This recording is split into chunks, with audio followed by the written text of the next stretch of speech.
అంతే, రెండు మిరపకాయలండి, అయిపోయింది ఇక.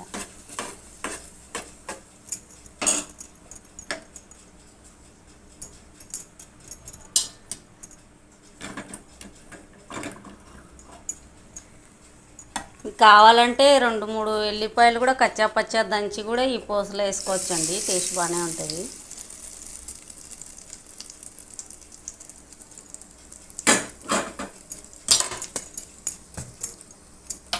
చూడండి,